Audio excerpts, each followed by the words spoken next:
అనతి కాలంలో స్టార్స్గా ఎదిగి కీర్తి సంపాదించిన సౌందర్య, ఉదయ్ కిరణ్ అకాల మరణం పొందారు. 4 పదుల వయసు నిండకుండానే ఈ లోకాన్ని వీడారు. అభినవ సావిత్రిగా పేరు తెచ్చుకున్న సౌందర్యతో ఉదయ్ కిరణ్ ఓ చిత్రంలో నటించాడు. చిత్ర పరిశ్రమ కోల్పోయిన ఇద్దరు గొప్ప స్టార్స్ సౌందర్య, ఉదయ్ కిరణ్. కన్నడ అమ్మాయి అయిన సౌందర్య టాలీవుడ్ వేదికగా స్టార్ హోదా తెచ్చుకుంది. అనంతరం తమిళ్, హిందీ, కన్నడ భాషల్లో పదుల సంఖ్యలో చిత్రాలు చేసింది. తిరుగులేని నటిగా పేరు తెచ్చుకున్న సౌందర్యను అభినవ సావిత్రి అని పిలిచేవారు. హీరోలకు సమానమైన స్టార్టమ్ ఆమె అనుభవించారు. ఎంతో భవిష్యత్తున్న సౌందర్య జీవితం అర్ధాంతరంగా ముగిసింది. 2004లో ఆమె ప్రయాణిస్తున్న విమానం ప్రమాదానికి గురికావటంతో సౌందర్య అభిమానులను శోకసంద్రంలో ముంచి వెళ్లిపోయారు. సౌందర్య మరణించే నాటికి ఆమె వయస్సు కేవలం 31 ఏళ్లు మాత్రమే.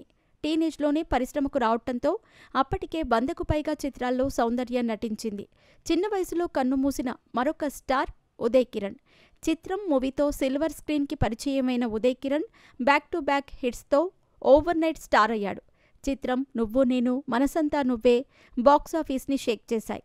లవర్ బాయ్ ఇమేజ్తో ఉదయ్ కిరణ్ దూసుకుపోయాడు. అయితే ఒక దశలో ఆయనకు వరుస పరాజయాలు ఎదురయ్యాయి. దానికి తోడు వ్యక్తిగత సమస్యలు. సున్నిత మనస్కుడైన ఉదయ్ కిరణ్ ఆత్మహత్య చేసుకున్నాడు. 2014 జనవరిలో ఈ విషాదం చోటు చేసుకుంది. మరణించే నాటికి ఉదయ్ కిరణ్ వయస్సు 33 ఏళ్లు. ఎలాంటి నేపథ్యం లేకుండా పరిశ్రమకు వచ్చిన ఉదయ్ కిరణ్ టాప్ హీరోల లిస్టులో చేరుతాడు అనుకుంటే అనూహ్యంగా ప్రాణం తీసుకున్నాడు. అయితే ఉదయ్ కిరణ్, సౌందర్య కలిసి ఒక చిత్రం చేశారు. ఆ మూవీ నర్తనశాల. హీరో బాలకృష్ణ తన డ్రీమ్ ప్రాజెక్ట్గా నర్తనశాల ప్రాజెక్ట్ స్టార్ట్ చేశాడు. నర్తనశాల చిత్రానికి బాలకృష్ణ దర్శకుడు కూడాను. శ్రీహరి, శ్రీకాంత్, శరత్ బాబు వంటి ప్రముఖ నటులు నటించారు. ఇక సౌందర్య ద్రౌపది పాత్ర చేసింది.